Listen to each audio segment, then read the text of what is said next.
அறிவு தெரிஞ்ச பிறகுதான் தர்மம் பண்றன்ற எண்ணம் எல்லாருக்குமே வரும்.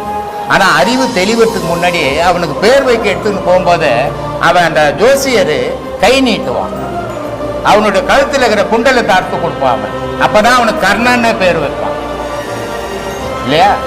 அப்போ அவனுடைய பிறவிய தர்மம், அவனே ஒரு தர்மம் தான்.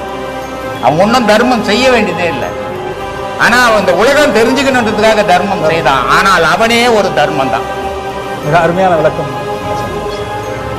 சாமி எனக்கு கடவுளை அடைஞ்சாகணும், ஆனால் எங்கள் அம்மா அது தேவையில்லாதது, நீ சினிமா துறையில் போய் பணம் சம்பாதிக்கிட்டாங்க. அப்போது பெத்த தாயே அவனுடைய எண்ணத்துக்கு எதிர்பார்க்குது. ஒன்று வரான், நல்ல வழி, கடவுளை அடையணும், அந்த வழியில் நான் போகணும் அப்படின்னு உபதேசம் வாங்கிடுறான். இதெல்லாம் சொல்கிறதெல்லாம் உடவுள் தடகாத்தமாகறவனுக்கு சொல்லி